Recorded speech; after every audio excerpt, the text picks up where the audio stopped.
everybody. My name is Caitlin Kaiser, and I'm a teacher on OutSchool. I wanted to talk a little bit about flexible schedule classes and how I manage my flexible schedule classes, and also the technology that I use in those classes. Flex classes are an amazing way for students, especially those who are in alternative time zones, maybe the students who we have who are living in Asia or Australia, and also the students who might just need a little bit more time to kind of absorb information. Maybe they just don't enjoy taking live classes, maybe they have some social anxiety. There are lots of different reasons why students might take flexible schedule classes. I really love my flex classes. I feel like I get to give my students so much more information than what I would have time to give them in a live class. And they have the ability to really deep dive into a specific topic that they enjoy. So I really like flex classes. Now, the problem with flex classes is that we have to create all of those materials to be viewed asynchronously. So instead of having a live meeting where we meet through Zoom for an hour a week or however many hours a week you would usually do your live classes, instead of doing that, you have to provide all of those materials up front. This can take a huge amount of time. Flexible schedule classes are definitely not just like a set it and forget it type of class. In addition to making all of the materials for your flex classes, you also need to be interacting with your students in the classroom. So if you have comprehension questions, for example, you need to be responding to those comprehension questions. A lot of teachers might use products like Flipgrid or Kahoot, and they need to be able to interact with their students in the classroom. It's really important to still get that interaction, even if it is an asynchronous model. But today I'm not going to talk about all of that good stuff about how we do our interaction in the classroom and that. What I actually want to focus on is telling you a few different ways that you might record some of your materials. So I have two big ways at this point that I'm recording my materials for flexible schedule classes. The first is through a program called Loom. It's actually what I'm using to film this right now. Loom is fabulous. So Loom is a free Chrome extension. If you have an email address associated with a school or a university, Loom is free at the moment. Loom, the Premier Pro version of Loom is free, so there are no limitations with that. If you don't have that, I honestly don't know all of the specifications, but I do know that when they end this promotion, which is going on right now due to the pandemic, I will probably still upgrade and keep the Loom Pro subscription plan just because I really, really enjoy it.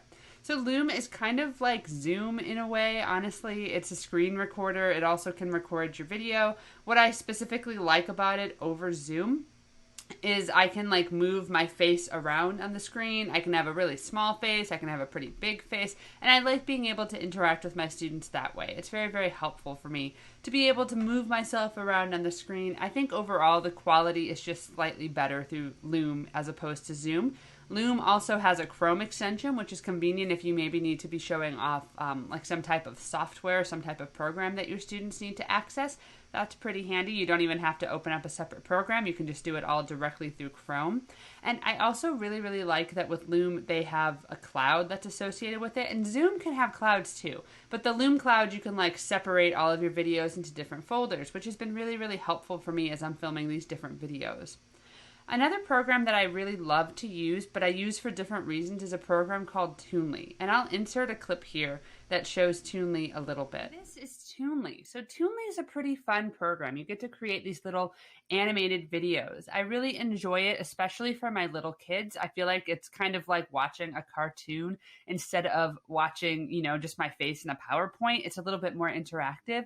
I also really love Toon Lee if I need to be showing a lot of graphics, a lot of pictures. I can pop them up on screen here. I can give little descriptions of them. I can also have several characters at a time. So I don't usually do this just because I think it might get a little overwhelming to my students. And again, especially my younger students. But you can have several characters on screen at a time who are doing things. Maybe they're all running or they're all jumping. So Toon Lee's a really, really fun program. Toon Lee does have a cost associated with it. If you go just to like the website, it'll tell you that Toon Lee is like a monthly subscription plan. I don't remember what the cost is. Don't buy the monthly subscription. Instead, just Google Toon Lee Facebook coupon code and you'll get a lifetime subscription for about $60 or $70. If you're going to use Toon Lee, that is absolutely the way that I recommend to do it. It pays for itself in just a matter of months there, and you have a pretty decent quality. Now, Toon Lee does have a pro version as well. I personally just have the standard version, and it does everything I need it to do. I hope that was helpful to you. Like I said, Toon Lee and Loom are both just amazing resources that we have as teachers. Loom is really great if you want to either show your entire face like I'm doing right now, or I like to use Loom more so if I'm showing some type of PowerPoint presentation, something like that, giving some visual cues, and also when I'm recording videos to show my students how to best use the classroom. Loom's really, really great for that. If you don't want to download Loom, or maybe you just don't feel like doing it, Zoom is still a really great option. You can record in Zoom in your own personal Zoom account. So if you haven't tried that out just to see what it's like, I definitely recommend giving it a go, just popping into a Zoom meeting and recording yourself and seeing what it looks like and what types of things you might like to try differently the next time that you do it. Zoom is a fabulous option and one that most of us already have access to. Toon Lee, like I said, is really great for my little kid classes especially, and it's also just fun. When I have time to dig into a flex course or when I've developed one and I want to go back and make it better, a lot of times one big thing that I'll do is I'll create those Toon Lee videos and be able to show all of those examples on the screen, be able to insert little clips of audio. It's a really, really fun way to get to share that stuff with my students. Again, I hope this was helpful, and I'll see you next time. Bye for now.